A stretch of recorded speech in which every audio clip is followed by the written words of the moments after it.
Nós gostaríamos de saudar ao escritor João Pinto, uma das grandes vozes da prosa de ficção da literatura piauiense. Agradecer a sua boa acolhida em participar desse diálogo. É a segunda versão do Círculo Literário Virtual de Entretextos. Nós teremos uma nova versão no dia 4 de julho, em que o poeta Eli Ruas será o escritor a ser discutido, a ser vivenciado.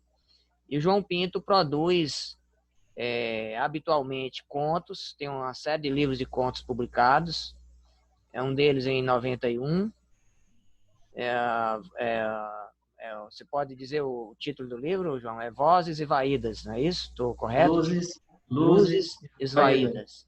Nós temos em seguida O Ditador da Terra do Sol. Isso. Maravilhoso esse livro, gosto demais desse livro.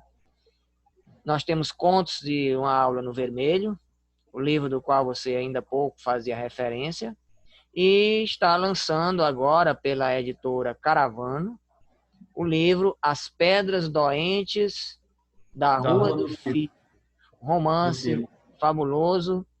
Estou fazendo a leitura dele, estou encantado com não apenas o estilo que eu já conhecia, mas sobretudo com as representações que ele constrói aqui sobre a sua Luzilândia, sobre o Amazonas e a forma como ele trata aqui no texto, especificamente a prostituição.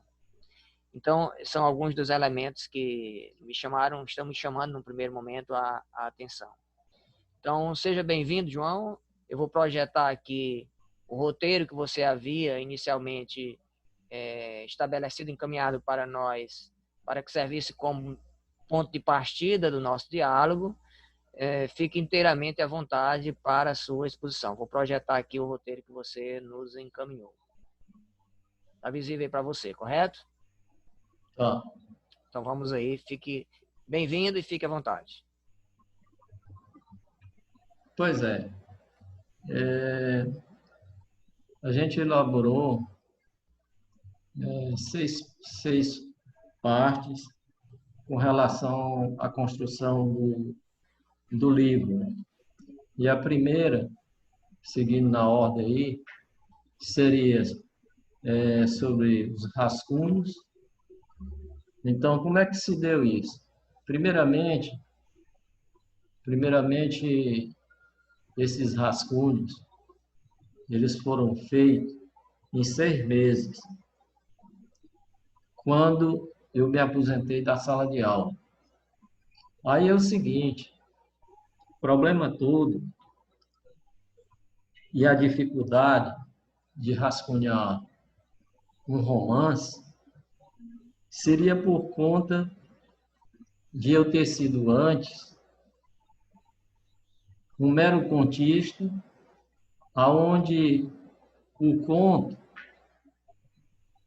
é uma narrativa pequena e que quando a gente escreve um conto, é apenas um episódio, uma sugestão temática com poucos personagens, geralmente um ambiente. E quando eu comecei a escrever o rascunho, foi uma luta terrível minha para conseguir fazer uma obra que não fosse sugestiva, mas que estivesse dentro do aspecto da explicação, já que o romance, se é uma sugestão, mas o leitor quer que nessa sugestão a obra explique e desenvolva os temas propostos pelo escritor. Então, é claro que nessa brincadeira de acerto do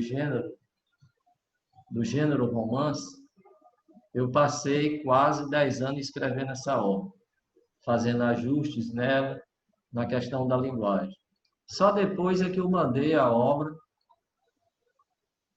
para Belo Horizonte e lá a obra foi impressa. A data do lançamento lá seria no dia 8 de abril, mas com esse problema do coronavírus, não foi capaz. Bem, alguma pergunta? Você pode avançar. Ou eu sigo... Você segue para nós não interrompermos o fluxo do seu raciocínio.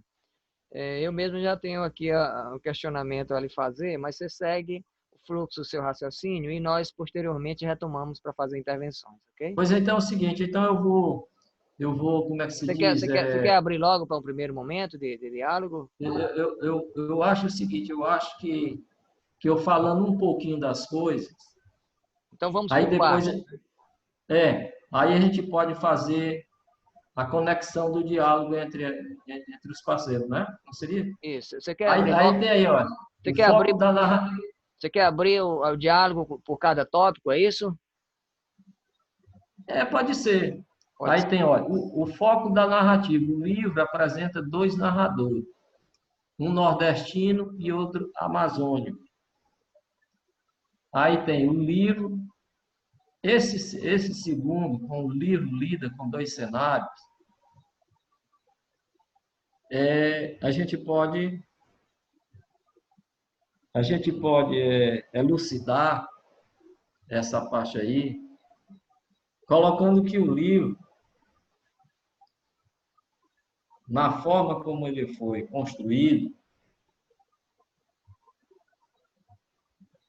ele se trata de um projeto todo fragmentado na questão da narração. Então, essa fragmentação, ela se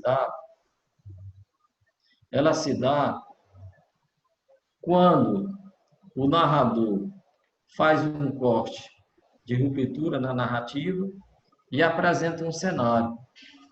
Então, esse primeiro cenário aí da obra, ele é construído dentro do cenário nordestino, na cidade de Luzilândia. É quando o personagem João Vivim chega, constrói uma casa e depois faz um porão. Só que depois disso, de ele contar os acontecimentos, como aconteceu a sua chegada na sua terra natal, há um corte visceral na obra. Aí já entra o cenário amazônico. E, ora, esse cenário amazônico, ele foi construído dentro de um ambiente que o narrador não é um narrador, de que forma eu posso avaliar? Seria um narrador fantasma. Então, esse narrador fantasma cria uma perspectiva na obra de um conjunto de um romance também com o gênero fantástico. Aí é o seguinte, aí dentro dessa visão amazônica, essa região vai ser, como é que se diz, abordada, vai ser explicada por esse narrador fantástico, que é o narrador fantasma, e ele acompanha um professor que vai dar aula no interior. Aí esse narrador fantasma, como ele tem conhecimento da região, ele vai demonstrando essa região amazônica, o transporte fluvial da região, a predominância. Ele vai mostrar a questão da gastronomia local e, aliado a isso, a escola, o projeto desse livro também tem a ver com a escola, tá entendendo? Aí depois disso, aí vem assim, olha, Então, quando o leitor vai ler esse livro, ele tem que ver essa parte da fragmentação, tá entendendo? O discurso se opera no interior dos parágrafos a subverter o tradicional numa narrativa em prosa. O contista João Pinto, ele nunca construiu uma narrativa vendo essa questão tradicional do discurso, da fala dos personagens. Todos esses meus textos, desde o conto e até o romance agora, o discurso, a fala dos personagens, ele vem no interior dos parágrafos, em forma de vírgula ou de ponto. Aí qual é o objetivo desse estilo? É de fazer com que o leitor, às vezes, sinta que está entrando num ambiente onde ele deve ter muito cuidado na questão da leitura e do significado que representa aquela mensagem ali no contexto, né? Então, com isso, o livro todo se caracteriza com esses discursos no interior da fala, e às vezes esse discurso, às vezes ele tem um plano, ele tem um flashback, tá entendendo? Ele pode ser um discurso direto ou indireto livre, e assim vai a narrativa. Aí depois a gente presente na parte do enredo. Ora, o enredo do livro, As Pedras Doentes da Rua do Fio, não é um enredo sequencial, cronológico, já que ele é fragmentado dentro da narrativa. Aí, esse enredo, ele subverte o processo da cronologia dentro da obra. Está entendendo? E aí, com essa fragmentação de falas e de o tempo ser um tempo que não tem cronologia, às vezes traz muita dificuldade para o leitor. Mas, aos poucos, com a convivência textual dentro da narrativa, o leitor vai se inteirando e vai observando, porque, olha, se existe uma obra que eu construí, não a obra para ser um Pantanal para o leitor, mas uma obra com um discurso literário que se aproxima mais do leitor. Então, esse foi o grande legado dessa obra minha. Porque as obras dos contos que eu escrevi, ela traz muita dificuldade para o leitor, mas essa aí, a prosa, ela está mais próxima do leitor, mesmo com essas dificuldades de fragmentação, de volta do tempo, que o tempo não é uma coisa sequencial, ele quebra essa monotonia da coisa seccional, e a criatividade da linguagem também permanece dentro do livro. Então, a gente já pode abrir aí, que eu já dei alguns detalhes sobre o livro de um modo geral, né? Sim. Aí, por exemplo, aqui, ó. Você quer comentar alguma passagem dos dois trechos que você selecionou, ou nós... Pois é, olha aí, por exemplo, aí, ó. Esse aqui, ó. Contratei um pedreiro para construir um reservatório no lugar do formigueiro. Mas o pedreiro pôs tudo a perder com esta ideia. Tá observando a vírgula aí? Vai entrar um discurso direto. através da vírgula. Então, isso aí é uma característica do estilo da minha prosa. Se eu vivi, se construir um reservatório, terá de comprar uma bomba SAP para alimentar a caixa d'água e depois acabou seu sossego na rua. Olha, já vem um ponto. Mas sorrir na água é desumano, seu Bernardo. Então, seu Vivim, o patrão é quem manda. Apenas dê um palpite.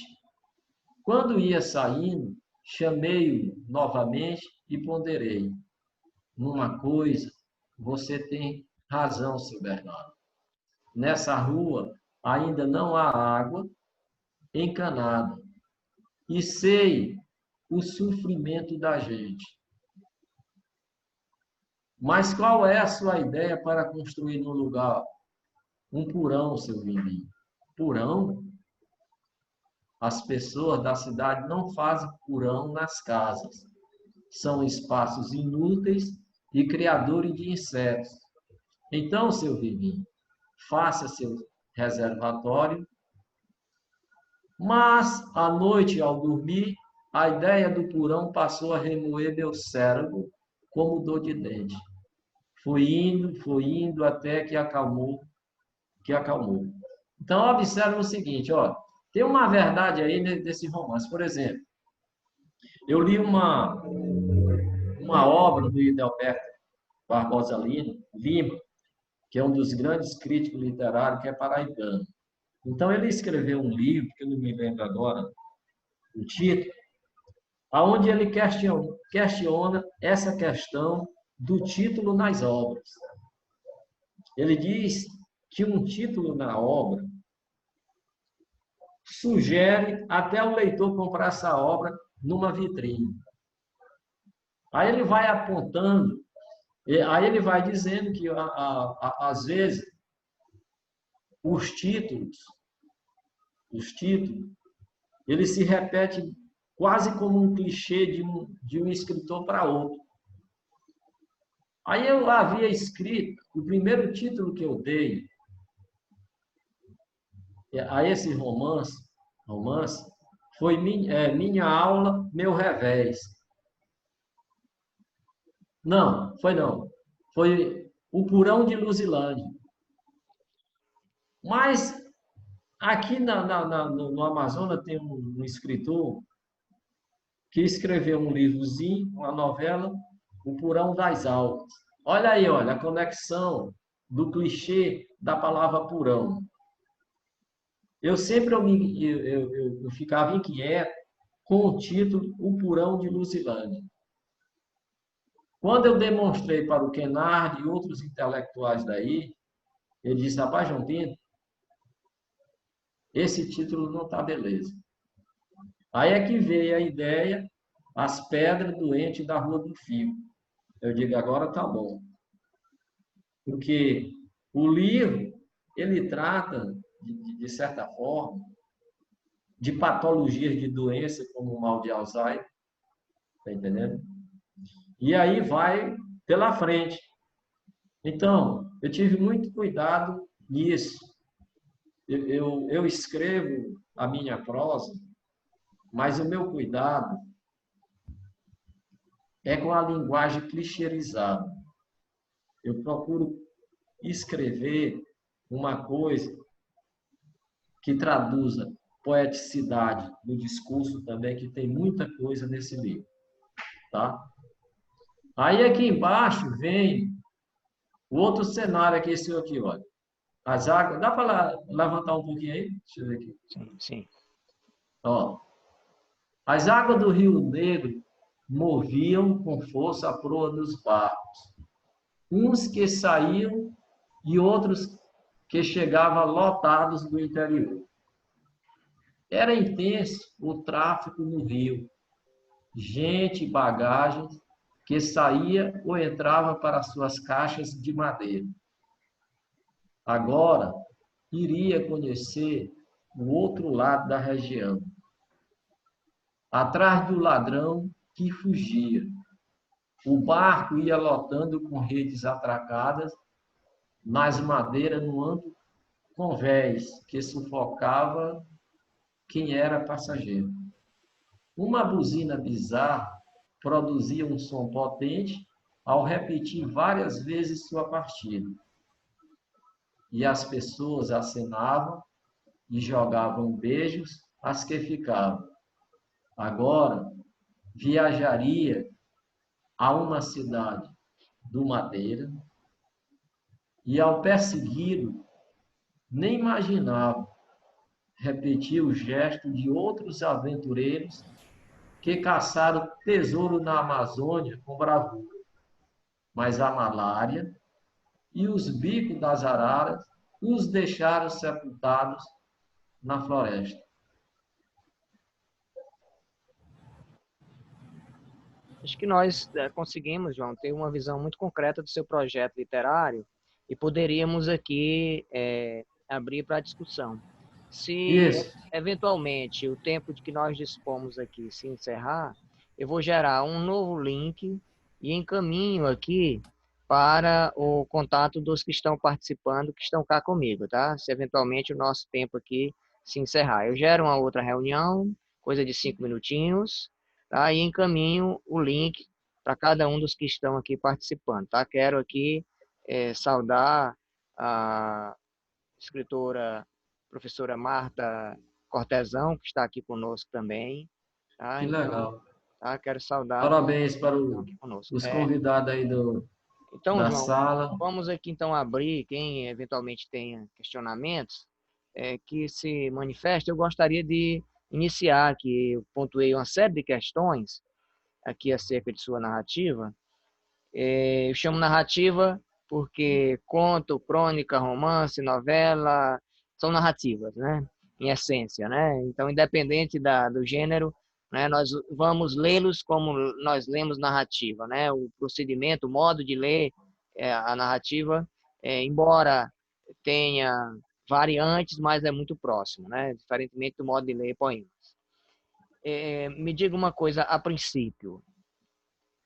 Para a grande maioria dos romancistas, o processo de iniciação a esse gênero, ele se dá através de outros gêneros curtos. Quando eu digo curtos, não estou de forma alguma depreciando esses gêneros, em absoluto. Cada um tem as suas especificidades linguísticas.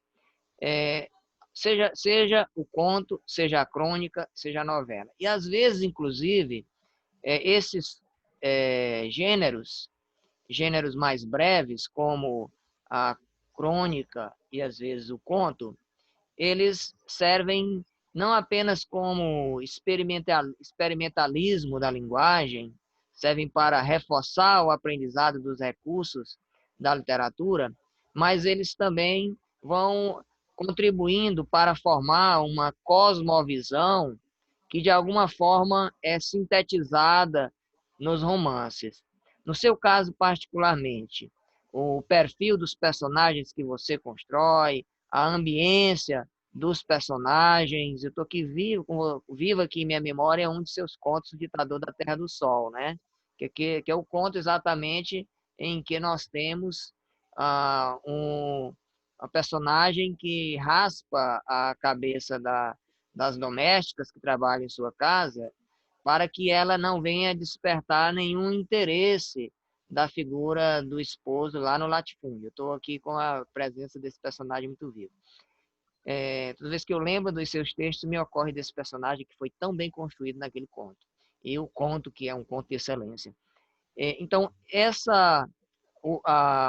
os contos dos livros anteriores, eles serviram para você como experimentação linguística. Nós vamos encontrar a cosmovisão de mundo que está lá representada em textos que são mais breves. Essa cosmovisão também está presente aqui, como do ponto de vista temático, aquilo que você diz, como do ponto de vista do ponto de vista estrutural, do ponto de vista da expressão, o modo como você diz, como esses contos eles estão de alguma forma presentes em As Pedras Doentes da Rua Fio, ou não estão presentes de maneira alguma? Eu acho o seguinte, que um prosador, quando ele escreve um livro, que seja livro de, de contos ou crônica, e depois migra para um projeto mais avantajado, que é o romance, ele leva todas essas experiências que ele construiu. Até porque o conto é um mini cosmo. Aparece, ou, às vezes, como eu defino, um mini romance, mas com tudo em miniatura. A miniatura do personagem, às vezes aparece um ambiente único, tá entendendo? O enredo também, que é uma coisa única. E essas experiências que você fala aí, são as experiências que eu levei para o romance. Mas só que essas experiências, na forma, na linguagem, ou até mesmo na poeticidade da linguagem, que está presente também, está presente aí nesse romance em algumas partes, tudo eu já fazia no conto. Aí qual foi a dificuldade maior? Para eu não escrever um livro grande, de dimensão de romance, que não enfechasse um conjunto de contos. Deveria ter unidade. Esse texto deveria ter uniformidade, mesmo fragmentado, como ele se encontra em algumas partes que você, antes de a gente vir para cá, você tocou, porque lá existe alguns temas. O tema familiar, que você colocou muito bem, memorialista. Tem o tema da prostituição, representada pela prostituta menina. Tem o tema da escola, quando um determinado personagem vai trabalhar numa escola do interior do Amazonas. Então, essas singularidades temáticas dentro do texto, elas já foram escritas nos meus contos. Só que a grande dificuldade era escrever um romance mesmo explicando essas coisas.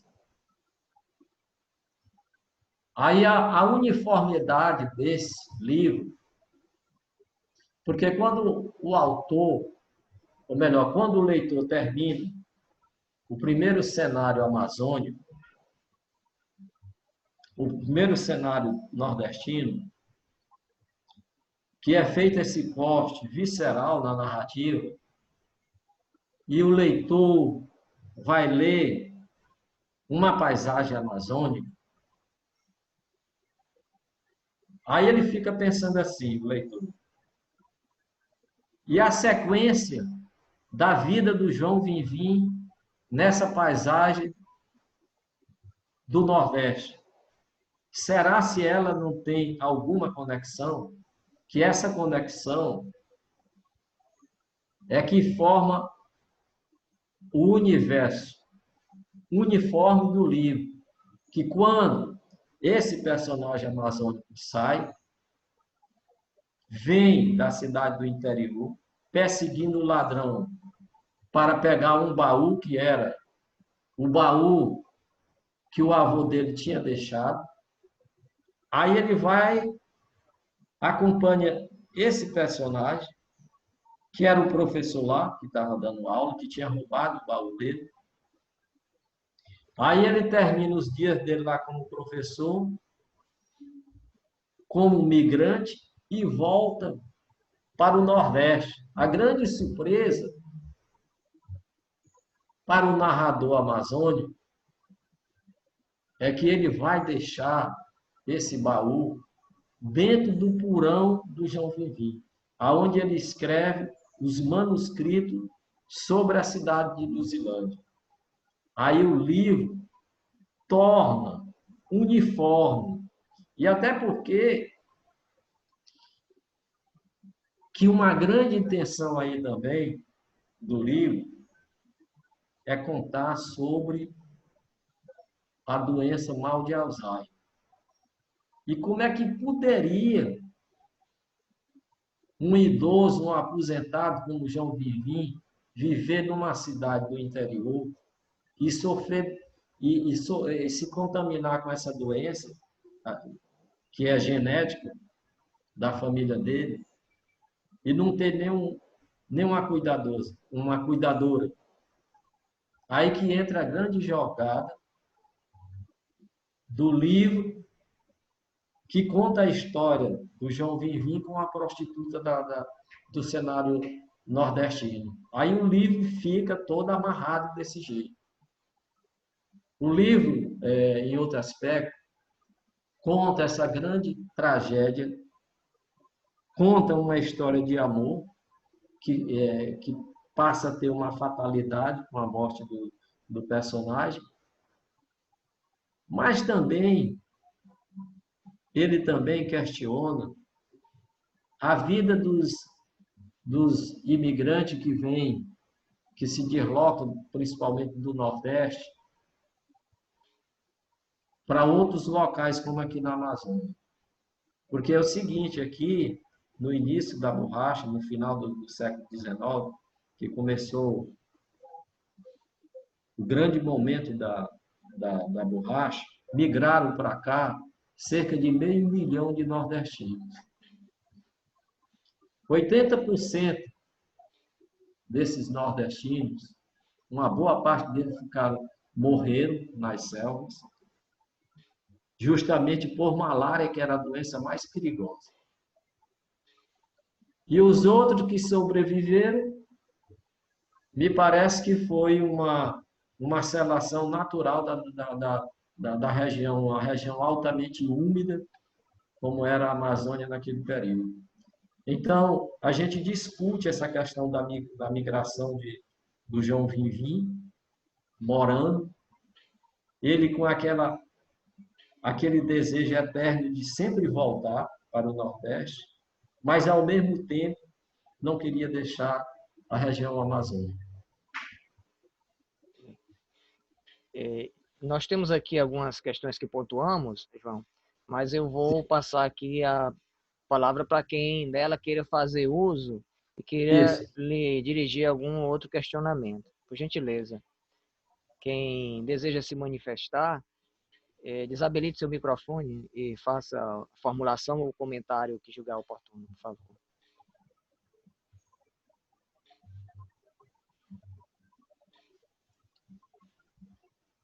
Alguém deseja se manifestar até o momento? Pois não, professora Marta, fique à vontade, pode desabilitar seu microfone. Satisfação tê-la aqui conosco. Seu microfone está, deixa eu só ver aqui.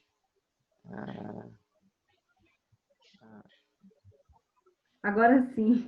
Okay. Eu só queria dar boa tarde. Eu cheguei no meio porque aqui eu estou na Espanha e eu perdi o horário, viu? Eu calculei errado, então eu entrei atrasada, né? Desculpa. E eu achava que eram as 10 daqui. Aqui são 9h41 da noite. Então, olha aí, ó. É mesmo. Temos que atentar para este detalhe na próxima oportunidade. O fuso horário é uma disparidade grande, né? Sim, sim. E que horas são aí, só por curiosidade? Aqui? Deixa eu ver. É 3h42. Ah, tá. Aqui em Teresina, no Piauí, 16h42. São 4h42, uma hora a mais. Uma hora de diferença. Eu vou ficar louca com isso, mas olha, temos que prestar atenção nesse detalhe para uma próxima, né, oportunidade que eu participar. Então, gente, eu só quero agradecer pelo convite, né, do professor Dilson. É um prazer, o escritor João Pinto, conhecê-lo aqui pessoalmente e a todos os outros que estão aqui neste grupo. Eu quero dizer que eu estou conhecendo a sua obra agora mesmo E, então, o que eu tenho a dizer é que parabéns pela iniciativa, né? E que eu vou ficar aqui ouvindo para logo depois, se me ocorrer alguma pergunta, fazê-la, certo? Pelo que eu entendi, é um romance, né? Que você é o autor, né? E então eu estou tentando ainda fazer a compreensão do assunto, certo? E dizer também que esse universo que você está falando da Amazônia é um tema muito interessante, que eu sou apaixonada e me interessa muito, certo? Então, vou ficar aqui atenta. Obrigada, viu, professor, por... Aí, Obrigado. deixa eu lhe responder, olha, é tão emocionante que até o professor Dilson aí, ele já verificou que quando há um corte visceral e entra no cenário amazônico, o narrador parece que, que tem mais paixão pela essa região, tá entendendo? E é mesmo, a região amazônica é uma região bela, de imensos lagos e rios, tá entendendo? É uma coisa que a gente não consegue compreender essa grandeza dessa vasta floresta que quando eu cheguei aqui na região amazônica, sinceramente, a região amazônica tinha 90% da floresta, tudo em pé. Aí entrou a ditadura militar, abriu a migração maciça do pessoal do Sudeste, do Sul para cá, para a questão da, do gado. E o que está matando a região amazônica aqui é justamente a criação de gado na região. Que não tinha essas coisas aqui, não. O que tinha mais era coisa natural mesmo. Mas é uma região bela. E nesse livro, essa região é repensada desse jeito, com essas belezas naturais da mulher amazônica, que é criada com muito peixe, tá entendendo? Uma proteína. Se existe uma coisa imensa que tem aqui nessa região, é a reserva natural de peixe e castanha do Pará, que são proteínas completas na alimentação da humanidade. É só mesmo quem mora aqui que sente essa grandeza. Mas muito obrigado pela sua fala. Espero que você esteja aí na Espanha, beleza, com esse problema do coronavírus. Eu tenho uma irmã que mora na Itália, bem pertinho de ti aí. Muito obrigado, tá? Por nada, eu sou de Tefé, viu, no interior do Amazonas. Eu também me criei no peixe. Ah, você é de... Ah, é, né? Ah, então... Sim. Sou conhecedora desse universo. Cenário, pois é. Imagine eu que eu passei 4 anos dando aula no interior em Manicoré. Você conhece, né, Manicoré? E dei aula já, falar, né? durante 2 semanas eu estive pela UFAM. Foi um trabalho muito bacana conhecer. Porque aqui existe um negócio legal que o pessoal diz: qual o vale que você mora? Ah, eu moro no Vale do Madeira. Aí a gente já sabe que tem várias cidades e tudo. Mas Tefé é uma cidade. Prazer conhecê-lo, viu? Um prazer. Vou ouvir sobre a sua obra e logo depois, se me ocorrer alguma pergunta, tá? Ah, legal. Tá bom, pode fazer. Tá. Obrigada, certo? Vou ficar aqui, silenciar o microfone, porque quando eu começo a falar, não paro mais, e eu acho que eu já estou atrapalhando muito. Tá, prazer, viu? Tá, obrigado. Tá. Nós temos alguma outra intervenção dirigida ao João Pinto? O João Luiz, fazer alguma intervenção? João Vivi? João Luiz, nosso João Luiz Rocha. João Luiz, o João Luiz, o juiz contista. Querem fazer alguma intervenção? Alguma pergunta? Dirigir algum comentário? Boa tarde. Boa tarde a todos. Boa tarde. Estão me ouvindo? Estamos ouvindo. Rapaz, olha, o João está até... Me ouvindo? A barba aí, beleza. Estou cultivando uma barba, né? Isso é por força da quarentena. Bom, em verdade, eu queria só cumprimentar o João Pinto, parabenizar pela obra. Eu confesso que ainda não tive a oportunidade de lê-la, né, de apreciar a sua obra, que as minhas atividades na magistratura ainda eu continuo.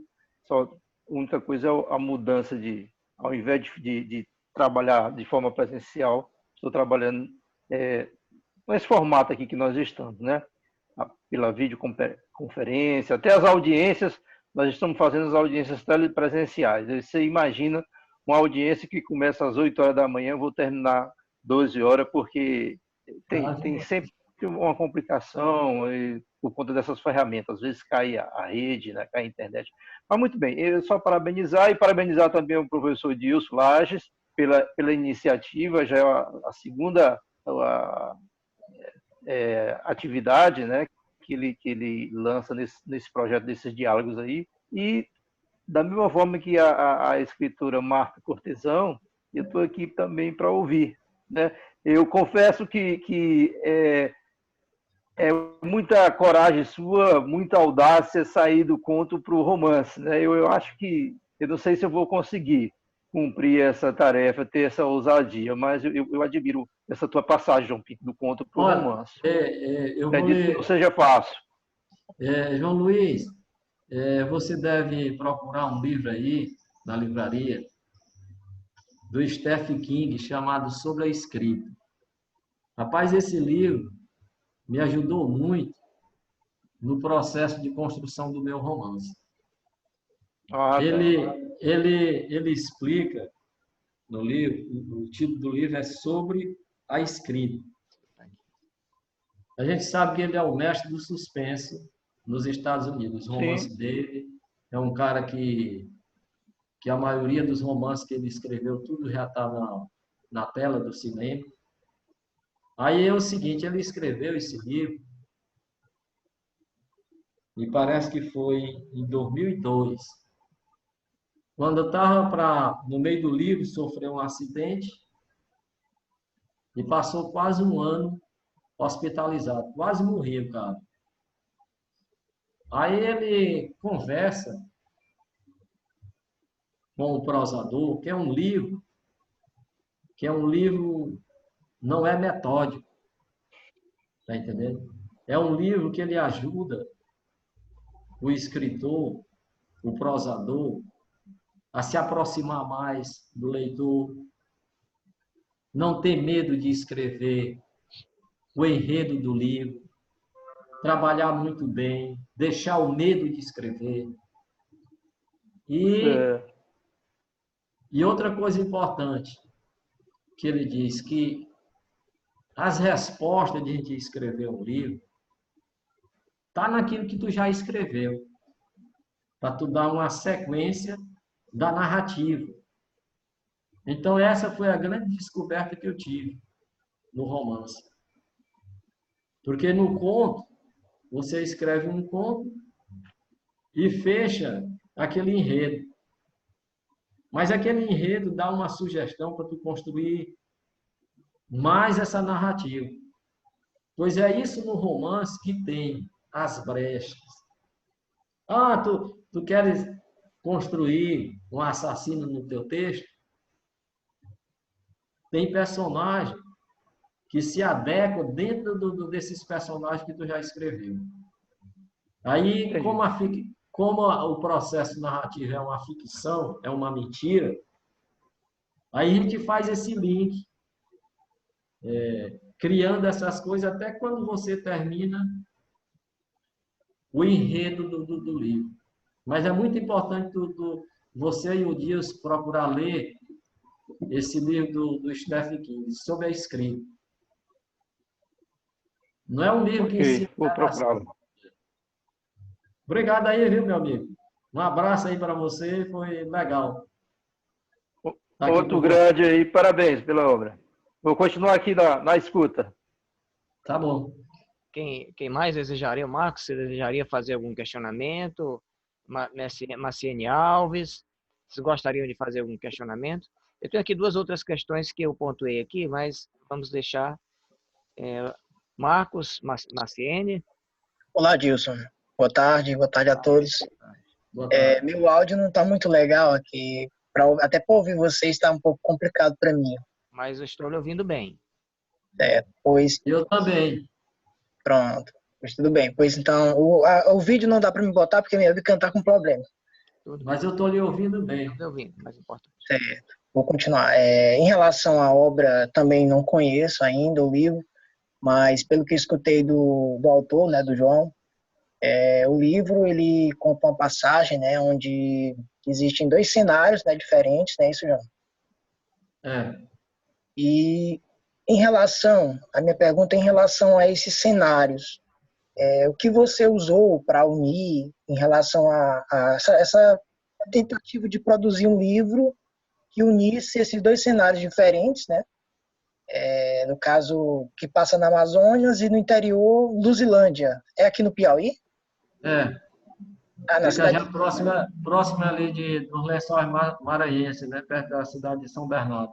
Sim, sim. Pois é, essa sua Fiquei pergunta... pensando em Luzilândia, eu pensei que fosse outra cidade, mas assim, eu associei a Luzilândia daqui, do Piauí, né? Do norte do Piauí. Pois é lá mesmo. Ah, Já fica próximo ali de São Bernardo, no Maranhão.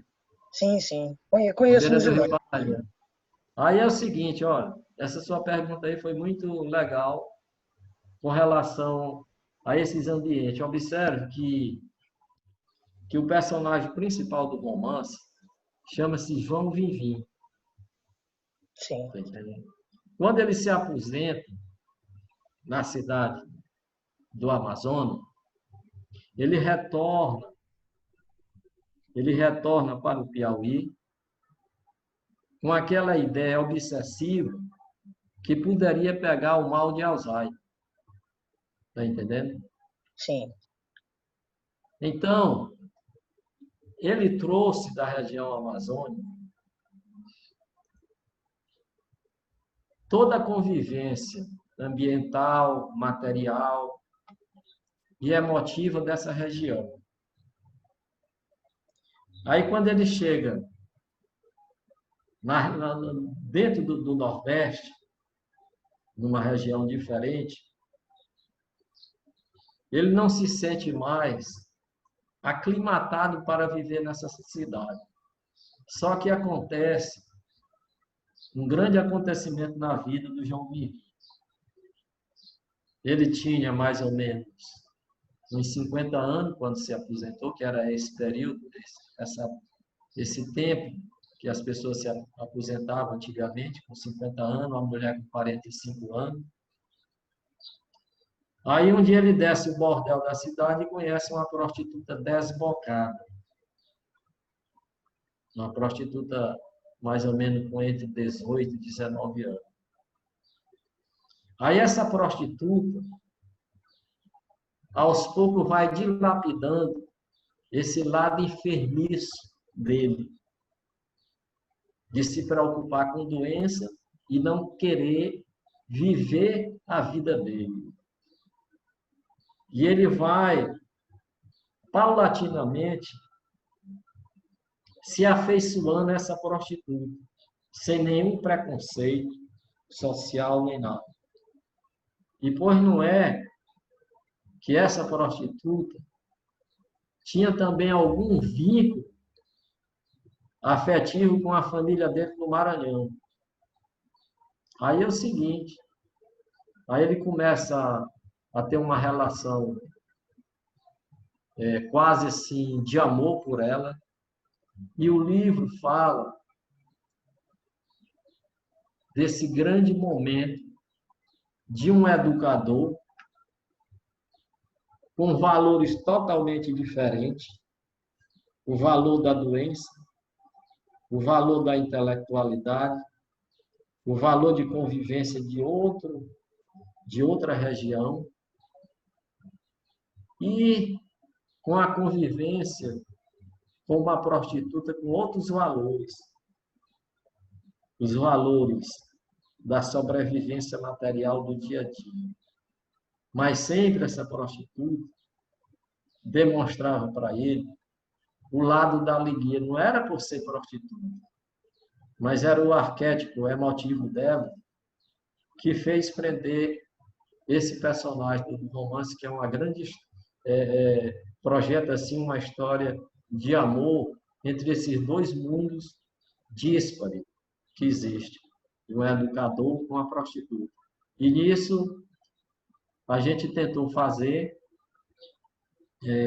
um resgate da prostituição nesse período aí, que é visto também nos contos do contista juiz, que está aí que está hoje com a gente aí. Então é desse jeito aí que se dá esse conhecimento dessa realidade entre dois cenários. Certo, João. Era isso mais ou menos que eu estava tentando compreender aqui em relação à disparidade, né, das cidades no contexto da sua obra, mas foi bem isso. Aí essa disparidade ainda ocorre na seguinte maneira. O João Vivim, quando sai da região nordestina e migra para a região amazônica, no arquétipo dele, o que ele leva é a escassez. A região nordestina sempre simbolizou a escassez pela sobrevivência da vida. E quando ele chega lá, na Amazônia, ele se depara com uma região onde o termo não é escassez, é a bonança de tudo.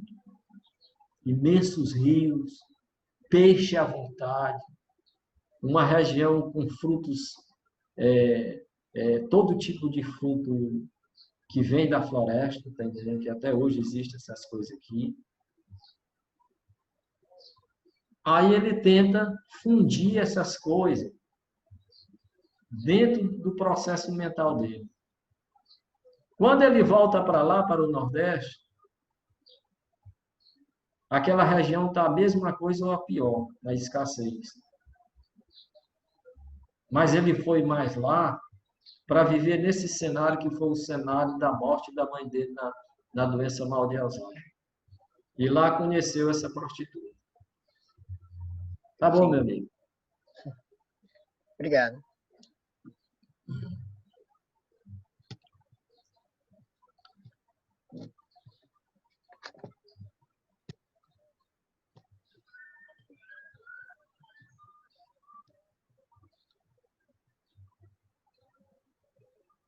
Mas o romance ele não tem nada difícil de se ler.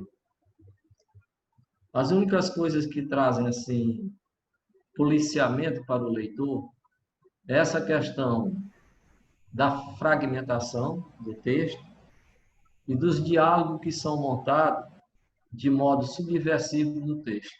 Mas o resto está tudo beleza. Sempre, existe muito humor na linguagem, existe muita poeticidade também. É um livro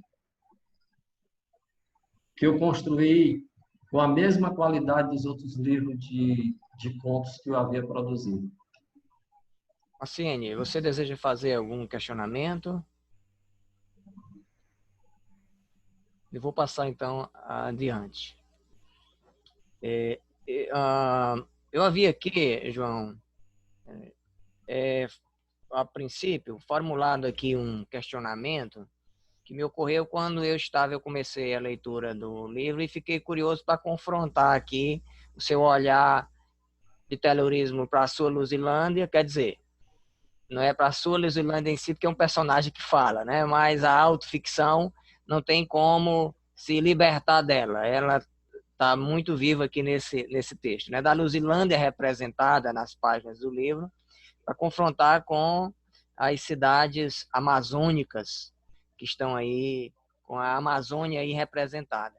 E me ocorreu, quando eu estava vendo, a prostituição se destaca logo de saída como um tema que chama muita atenção da gente, olhar para as cidades amazônicas e a prostituição, me ocorreu, quando eu estava fazendo a leitura, é a reflexão sobre o valor e o sentido estético da obra.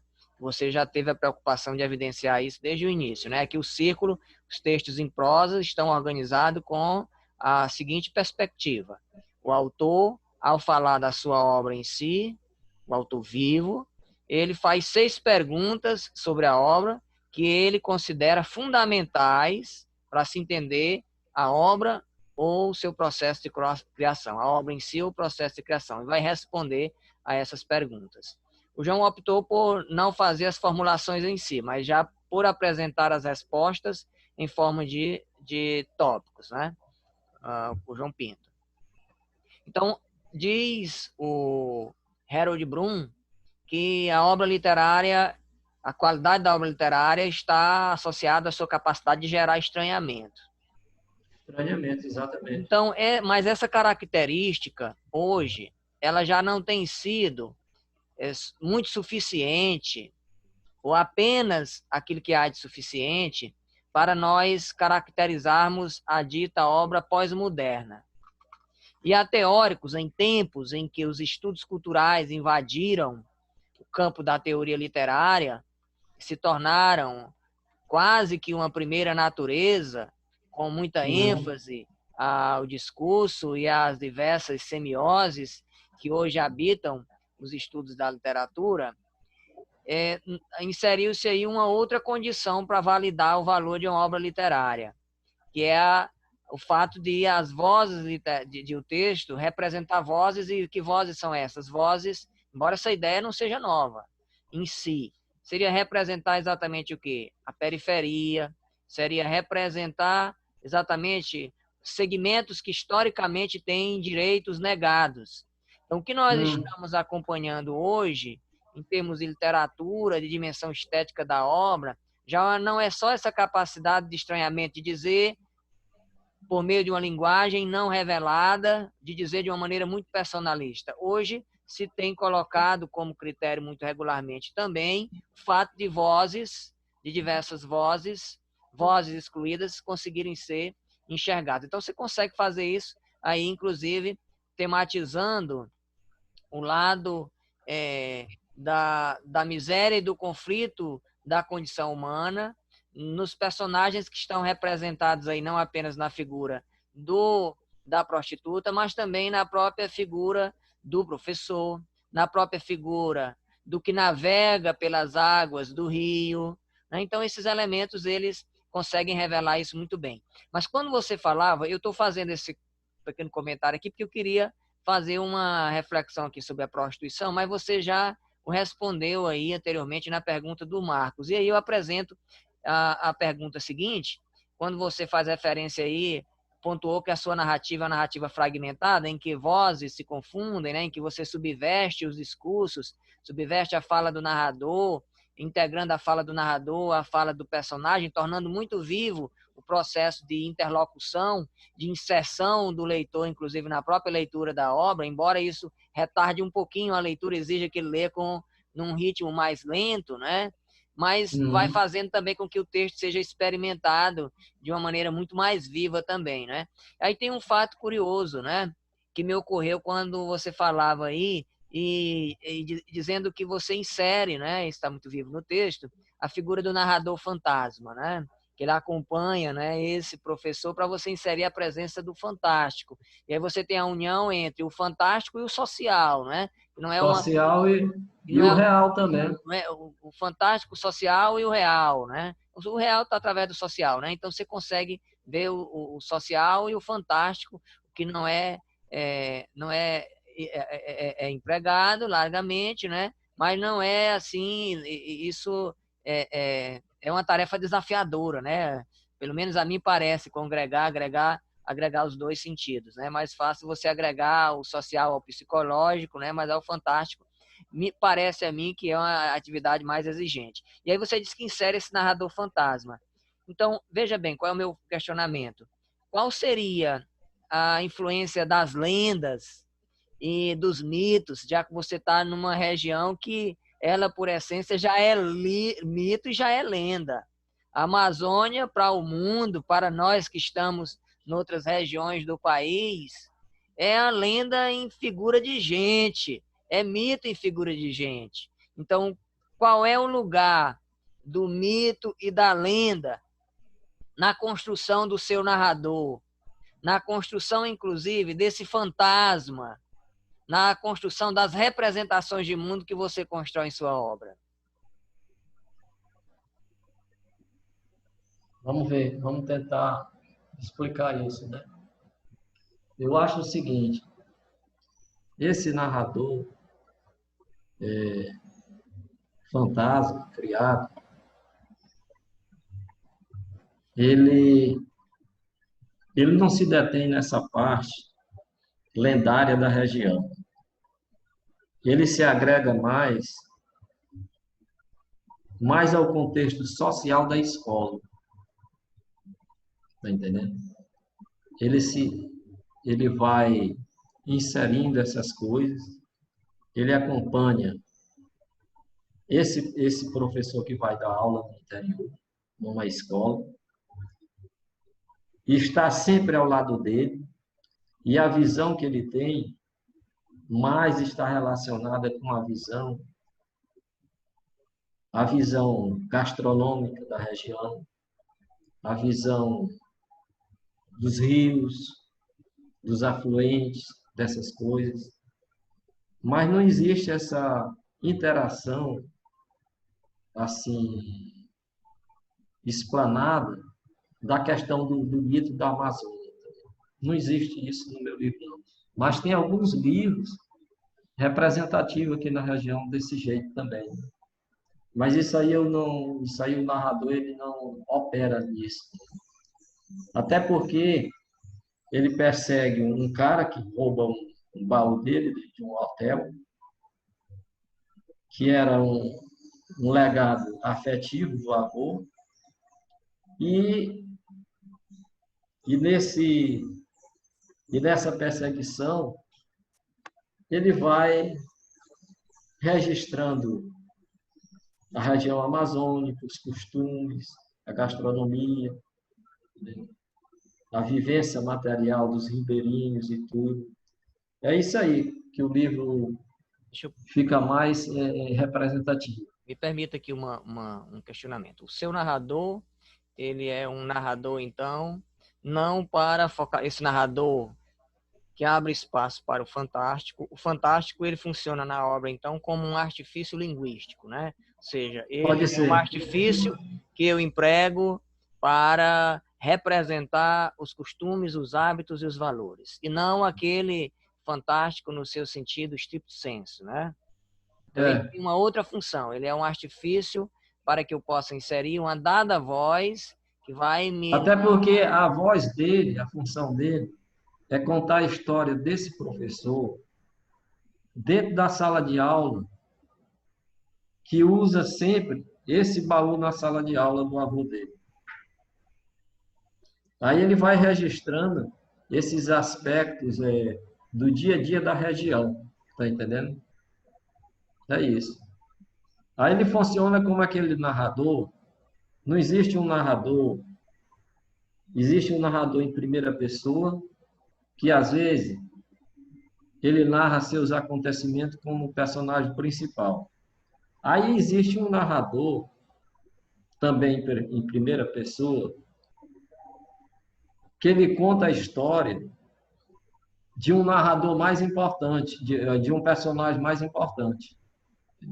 É justamente esse que, por exemplo, Dostoiévski, quando escreveu Os Demônios, o narrador que comenta a crônica, o romance, é uma pessoa que vive ao lado de um grupo nihilista na Rússia, que tenta destruir a monarquia cesarista, e ele vai contando as coisas, só que ele não é o principal. O principal é aquela sociedade secreta montada por 5 elementos. E dessa forma, o personagem aí, amazônico, porque ele vive num mundo não físico, mas um mundo etéreo. ele não dorme, mas ele ouve tudo. Ele pode ficar dentro de uma situação assim, bailar no ar, ele sente que o corpo dele é mais etéreo, como se fosse mesmo um fantasma.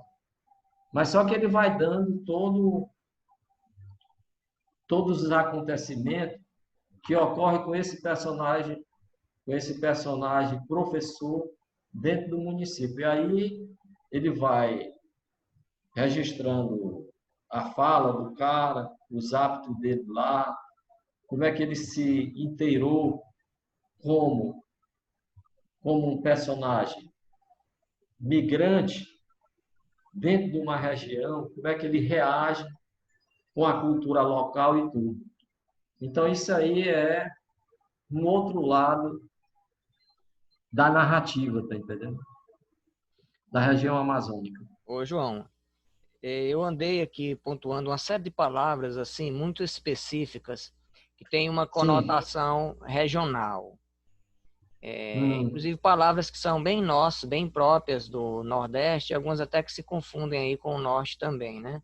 Qual é o lugar do regional na sua obra? Porque quando nós encontramos textos que têm palavras de sentido muito específico, essas palavras elas dão, às vezes, uma dificuldade de leitura. Nós usamos e não enxergamos isso, mas alguém que está lá no Sudeste, no sul do país, não tem a mesma percepção que nós. Né? Então, mas qual foram essas palavras aí que você...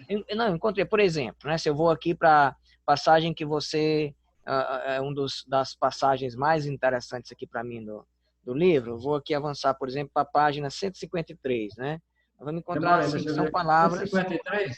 Sim. Por exemplo, farinha do Uirani. Guarani. Farinha do Guarani. Nós vamos encontrar aqui algumas palavras, por exemplo, cumbuca. Cumbuca é uma palavra, né? É uma palavra... a cumbuca é usada aqui... Sim. A cumbuca é a cabaça aí. Sim.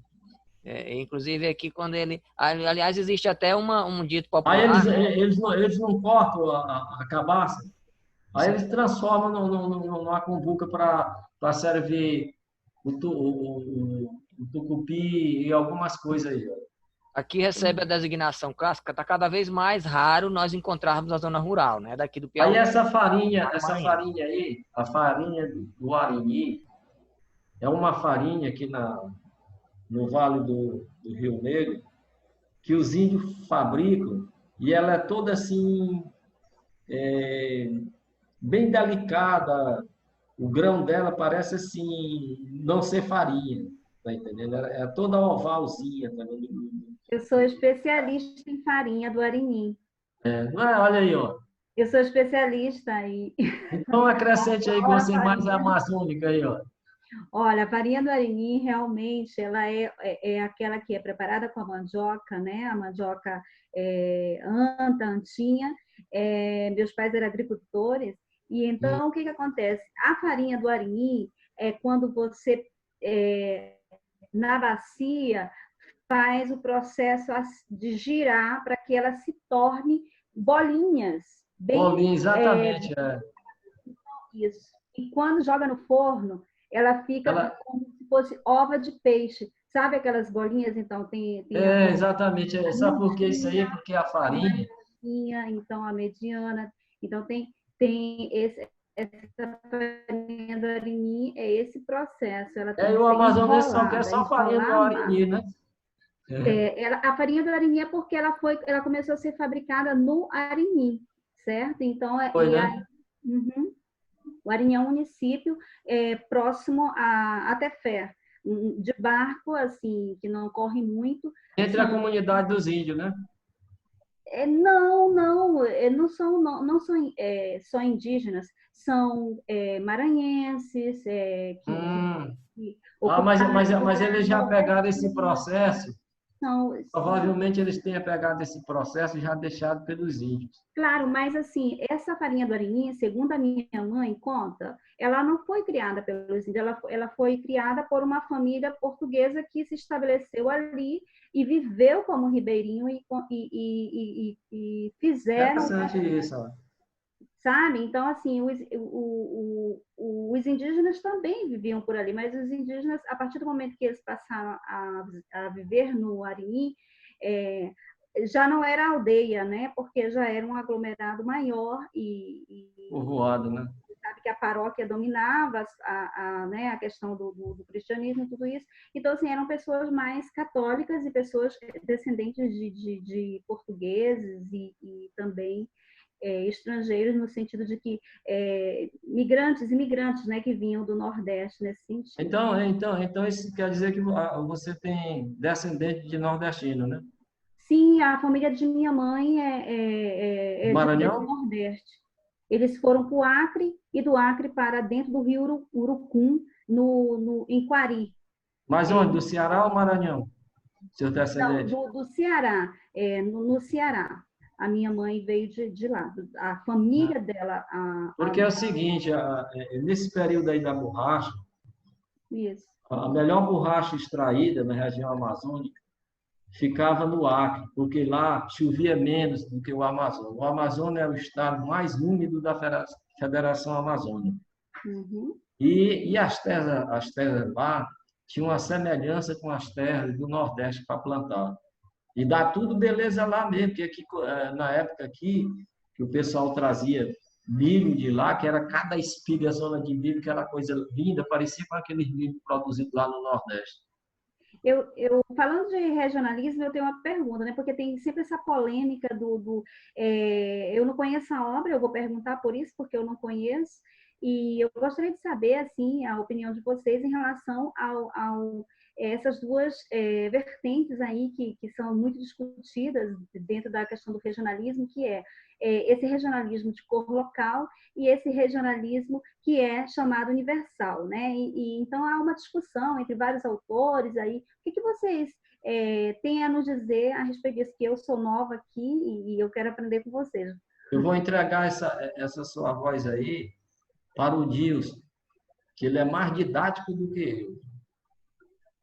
Ou então para o João Luiz.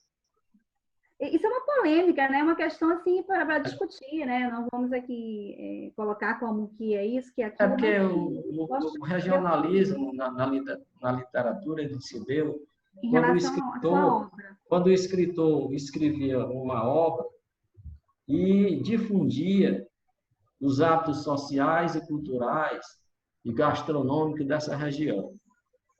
Aí, quando é que isso se torna universal?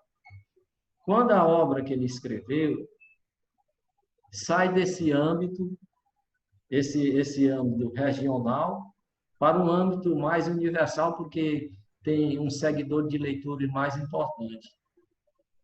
É como aquela obra do Érico Veríssimo, O Tempo e o Vento. As obras de Graciliano Ramos, está entendendo? Uhum. Essa questão também o Milton Ratum, né, usa muito essa questão do regionalismo universal, mas assim, eu queria saber em relação à sua obra, né, essa que vocês aqui estão discutindo, em relação à obra. Como eu não li, tenho curiosidade de saber, o professor Dilson que leu, e eu acho que aqui, nós quatro aqui, a Marciene, não sei se leu, o João Luiz disse que não teve o prazer de ler ainda, mas assim, gostaria de saber de vocês que conhecem a obra. E Marta, é o seguinte, olha, essa questão de obra regionalista cai também numa questão ideológica. Na época, você escreveu sobre essa região, então ela está caracterizada como obra regionalista, porque trata dessa região específica. Aí, hoje em dia, essa ideologia literária ela já foi superada, mas o Dilson está percebendo que existe alguma coisa, alguns traços na minha obra disso aí. Até porque O narrador, por exemplo, amazônico, que eu considero um narrador fantasma, ele dá uma dimensão muito grande dos hábitos do amazonense, de comer peixe com vinagrete, que é gostoso a gente comer, né? Com pimenta murupi, essas coisas, tá entendendo? Então, tem todo esse arsenal de riqueza gastronômica desse meu livro, tá entendendo?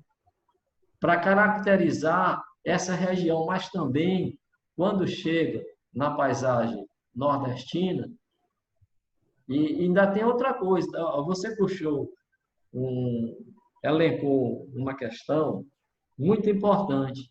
Aí imagine o João Vivim, que foi um professor que trabalhou na Amazônia, aí do romance, que ele veio com a cultura da escassez, de comer bode, comer carneiro, comer mais carne de porco, tá entendendo? Aí quando chegou aqui, imagine a adaptação dele para comer um peixe assado, um tambaqui, uma matrinchã. Aí isso ele foi sendo aculturado aos poucos. Existe um historiador aqui na região chamado Samuel Benchimol. Ele foi o historiador que melhor escreveu sobre o nordestino, porque ele acompanhou o processo de migração desses caras.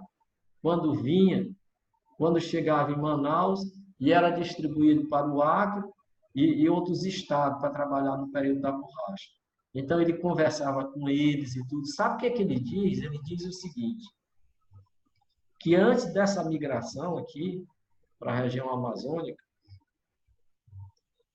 a região amazônica não tinha uma linguagem uniforme. Foi só o nordestino vir para cá que ele unificou linguisticamente a língua portuguesa na região. Até porque é o seguinte, esse legado de vir para cá, de repente andar de canoa, que ele só andava de cavalo lá, isso foi uma angústia demais. Comer todo dia peixe, tá entendendo? E então, nos primeiros tempos do migrante aqui, a característica dele, que o professor chamava, ele estava naquele estado brabo. Ah, não quero isso não, que na minha terra eu só comia isso. Aí depois o cara começa a amansar. Mas ele, mesmo manso, ele nunca se esquece das origens dele. É por isso que ele sonha com a região dele de volta, mas às vezes, quando ele volta, ele não se dá mais bem. Aí o que é que ele faz? Volta de novo, nem que seja morto, como aconteceu como um personagem aí, ó, do meu romance.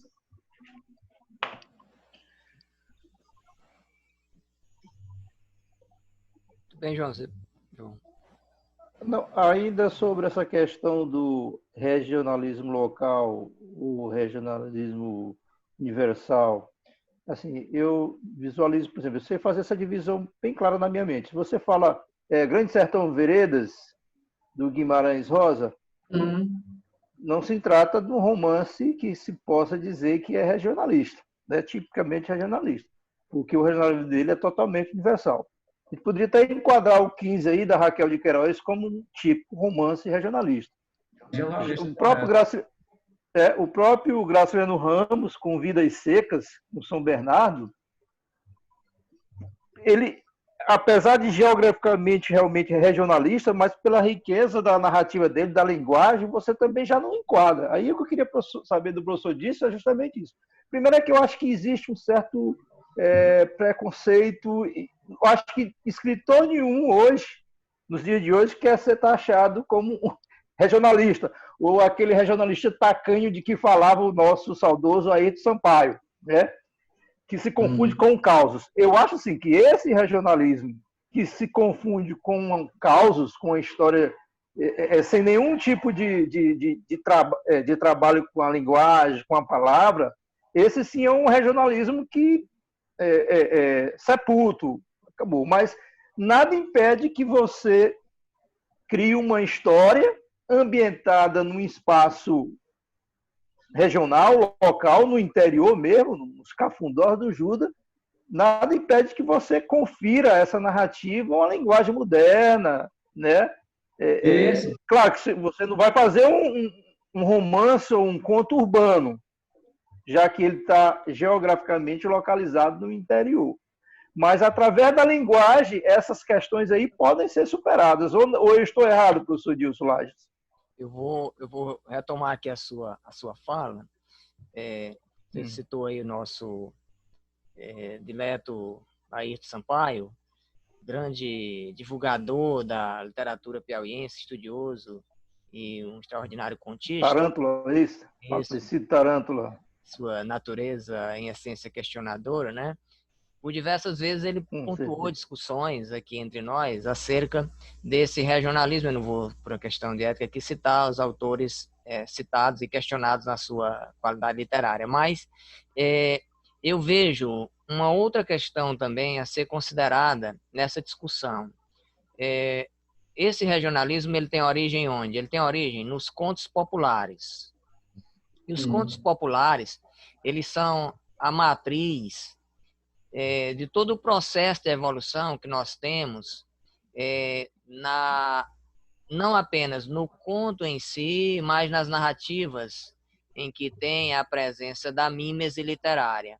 Então, o conto popular, se ele é visto como tal, se ele é utilizado para abordar o pitoresco de dada comunidade, se eu concebo o conto popular como conto popular, ele pode ser um elemento muito válido de registro até hoje dos valores e dos afetos de uma dada comunidade, né? Até hoje nós vamos encontrar pessoas que produzem contos populares. Eu acho que hoje está mais difícil ainda produzir, porque é desafiador que comunidades que ainda apresentam elementos tipicamente do isolacionismo e do mundo rural, isso está cada vez mais distante, né? Então, os contos populares ele tem muito essa raiz. Então, se ele é feito como conto popular e que não quer ser outra literatura que não o conto popular, eu não vejo problema nele em si. Agora, quando ele se arvora da condição de funcionar como literatura que tem outros traços, eu acho que aí, como a literatura que tem um maior requinte no que diz respeito à inventividade linguística, de tomar a cena de textos mais inventivos, ou de pontuar-se como sendo um texto da inventividade linguística, aí eu acho que isso aí é um fator a se questionar, porque o conto popular, ele não é o texto canônico, né? Ele é o texto que é o dizer de uma dada região, a oralidade muito presente, então ele não vai estar entre aqueles textos considerados canônicos, mas se ele é produzido como conto popular, ele tem o seu valor, né? Agora, veja bem, pontuando aqui a questão do regionalismo, eu aproveito aqui para fazer um convite. Eu postei lá no Facebook, vai acontecer um conjunto de lives organizado pela, salvo engano, Universidade Federal do Rio Grande do Sul.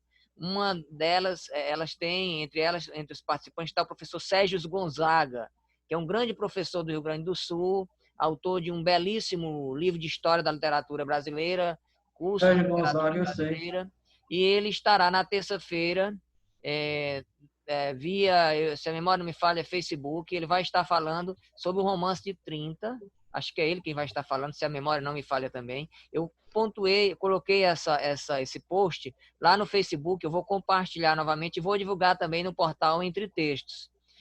Creio que não tem nenhuma inscrição remunerada, parece que não há.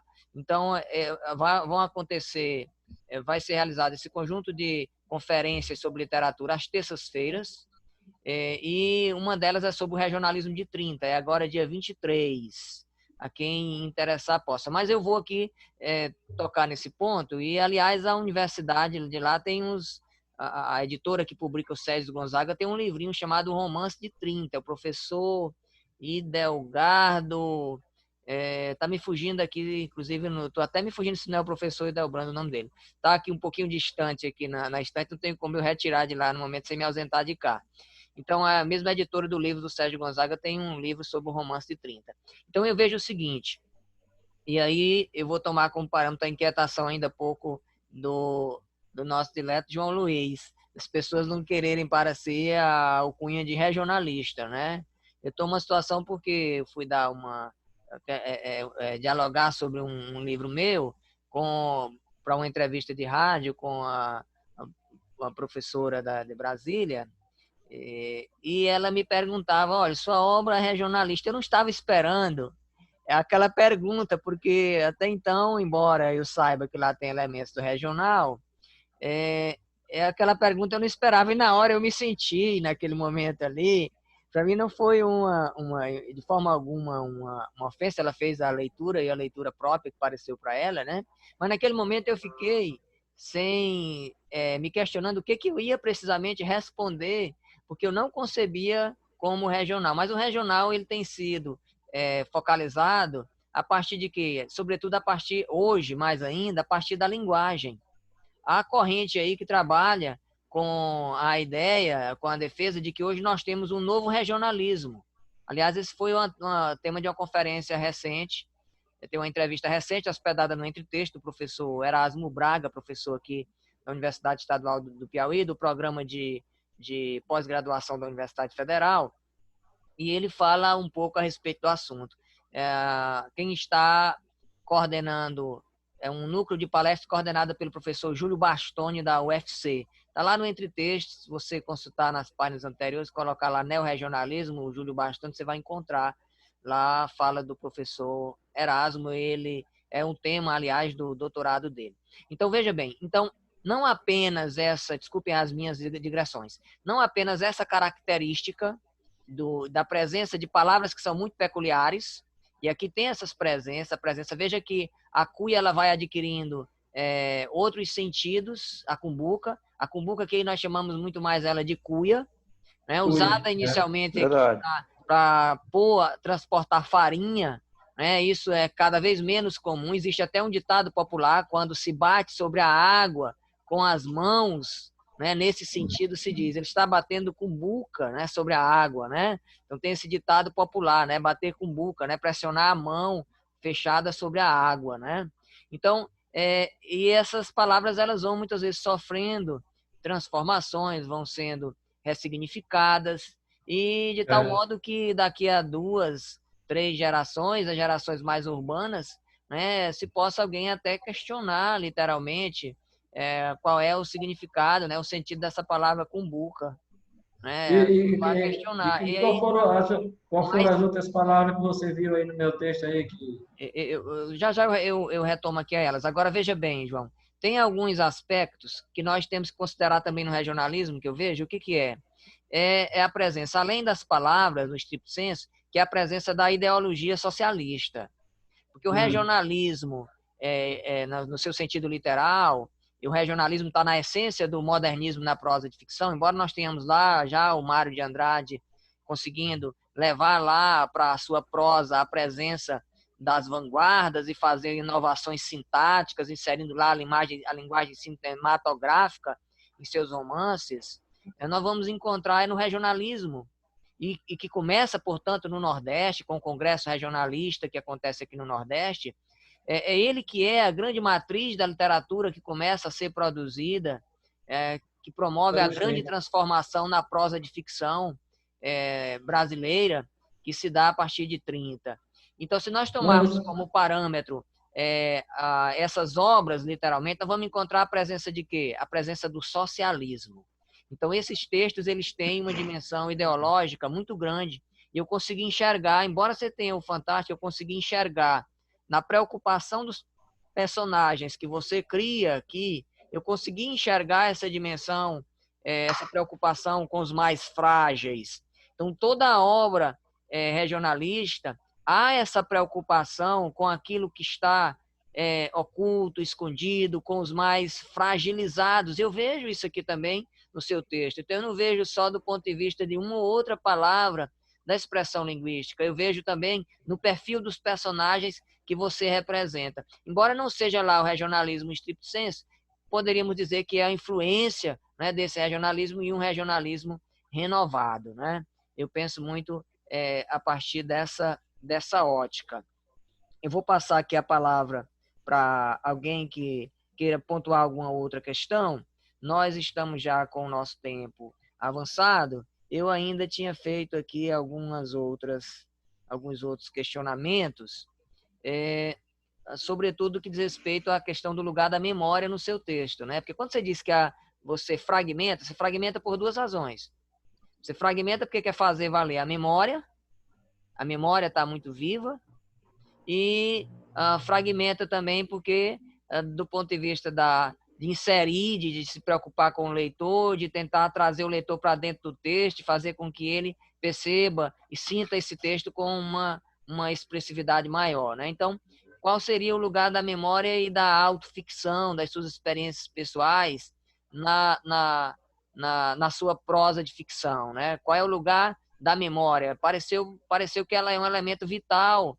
Embora todo escritor, a autoficção esteja presente no texto dele, há escritores que a memória é o ponto de partida de sua criação, eles não conseguem se desvencilhar dela em momento algum. Então, eu gostaria de finalizar com essa pergunta e dizer que me encantou, sobretudo, as passagens. Tem um capítulo aqui que você descreve muito bem, aqui da navegação do Parnaíba, do Parnaíba, olha só, da navegação da Amazônia.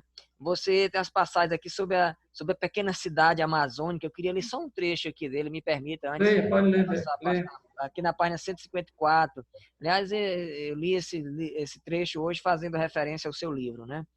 A cidade era iluminada em postes de madeira, com espaços tranquilos, casas baixas, umas de alvenaria e a maioria de madeira, com fruteiras nos quintais, e nos convidava ao silêncio naquele instante, sem as vozes diurnas em suas artérias, com casas fechadas e ruas desertas, mas os grilos, as pererecas e os galos davam-lhe outra natureza. Área portuária pequena, cheia de barcos que se sacolejavam nas águas agitadas.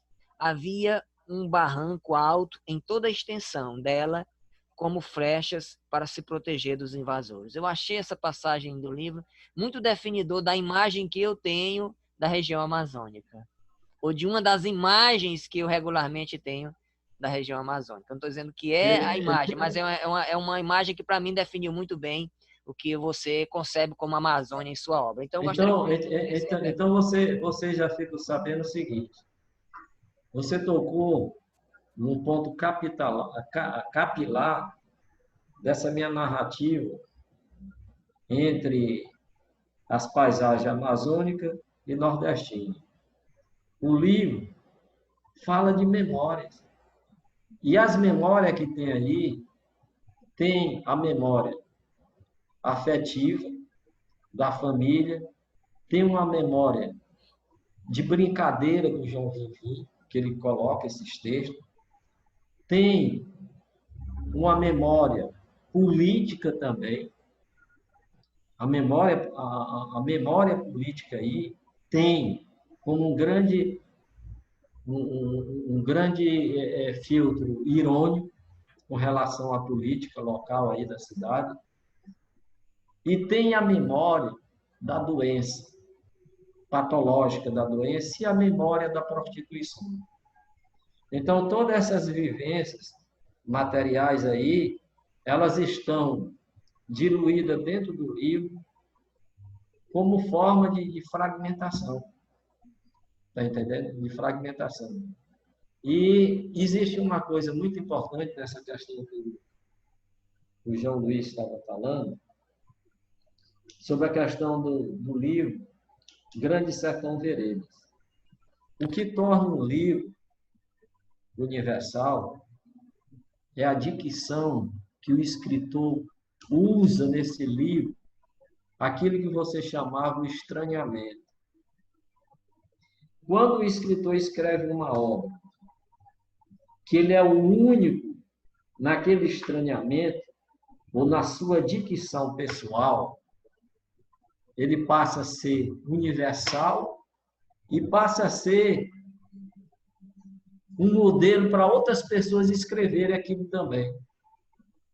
Então, isso foi muito significativo, essa participação do contista juiz, tá entendendo? Então, essa singularidade, essa dicção única, de grande certeza, de grande vereda, sertão, resgatear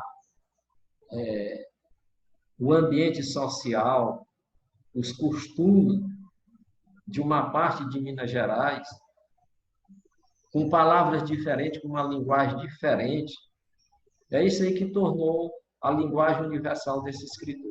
E todo escritor que faz isso, ele se torna pessoal. E não adianta, ele não precisa nem fazer uma obra de 1000 páginas, de 800 páginas. Basta você saber escrever essa dicção. Então, o que eu acho mais importante da literatura não são os temas, porque eles são reproduzidos desde a Grécia para cá, mas a forma da linguagem que tu coloca nesse texto renovado.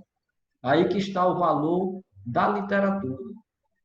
A literatura sempre ela se renova, não nos temas, porque os temas são repetidos, mas na forma como o escritor escreve numa linguagem diferente.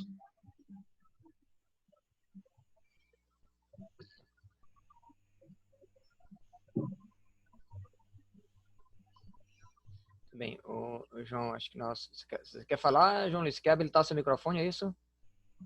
Ô, João Luiz, você quer habilitar o microfone, é isso? Tentar habilitar por aqui. Não, era só...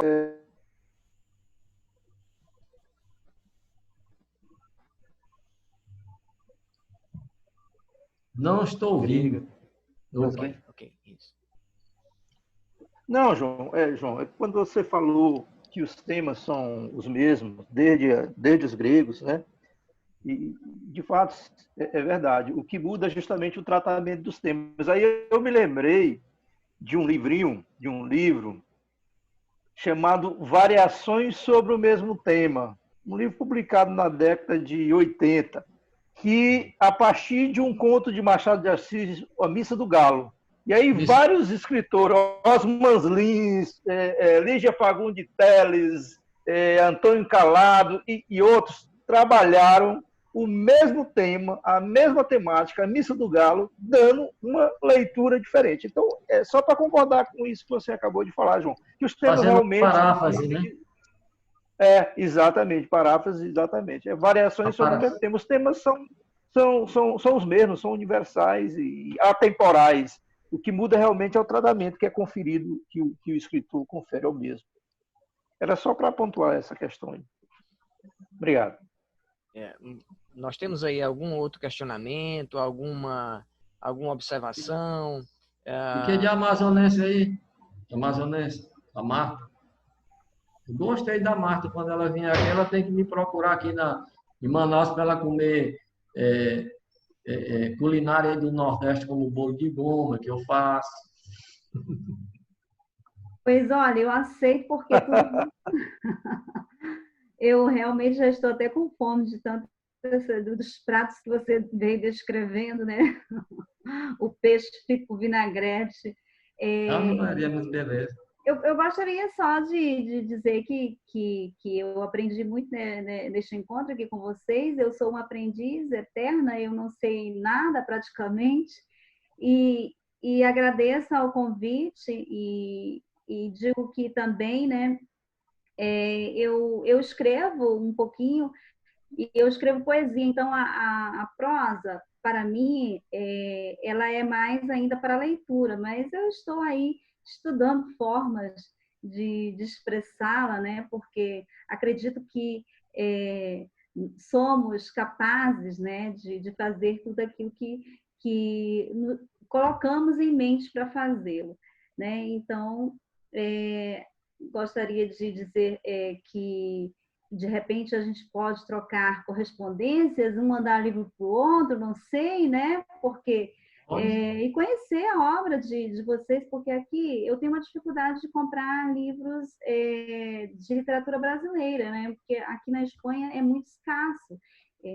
Mas, assim, livros muito já que estão circulando em grandes editoras, né?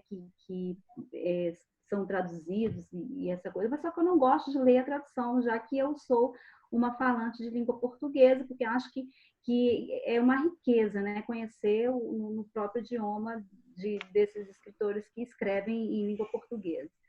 Eu não digo dos demais outros idiomas, porque estou aprendendo alguma coisa para poder ler em inglês também, porque acho que a literatura americana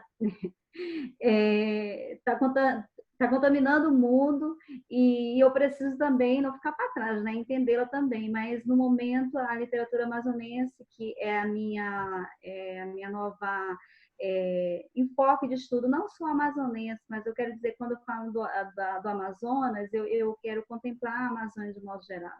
Vocês que estão aí no estado de Piauí, eu não conheço a literatura que é feita aí, né, que é também brasileira, então, assim, eu me coloco aqui para trocar essas correspondências e tudo mais, tá certo, gente? Podem contar comigo, se caso for possível e eu puder acrescentar algo, eu estou aqui para qualquer eventualidade.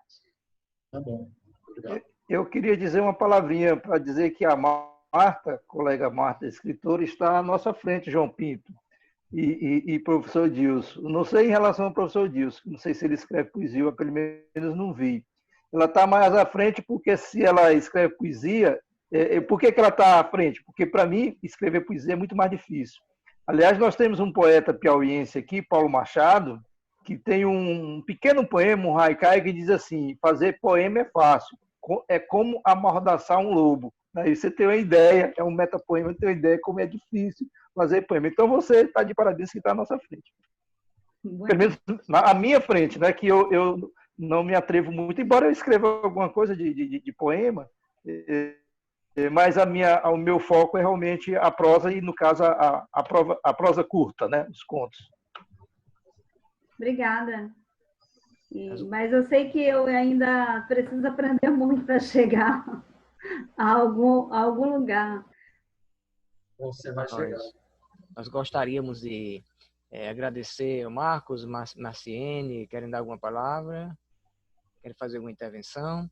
Nós estamos chegando ao final do nosso encontro de hoje, é o segundo Círculo Literário Virtual Entre Textos. O círculo tem a seguinte configuração: nós entraremos em contato tanto com textos em prosa, como com textos em forma de poema, tanto com romances, contos, novelas, como com poemas, e de forma alternada.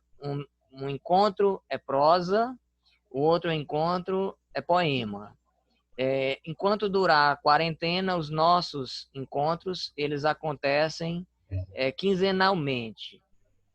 Quando essa circunstância ela for superada, nossos encontros passarão a acontecer mensalmente.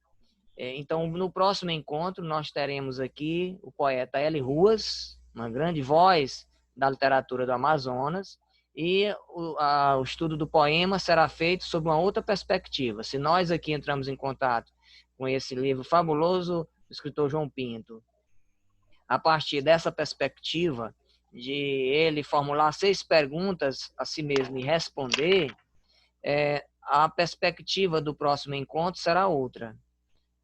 Qual será a perspectiva? São leituras, o título é Leituras Compartilhadas. E por que leituras compartilhadas? Nós temos o mesmo poeta e a mesma obra, e 3 ou 4 convidados expõem o seu olhar sobre aquele poeta. Escolhem um texto, leem o texto, fazem a sua leitura do texto e em seguida comentam o que lhe encantam naquela obra. Então trata-se, o poeta L. Ruas, nós estamos com muito material dele que está circulando aí em PDF, que está disponível pela internet para compartilhar, e é o encontro do próximo dia 4 de julho.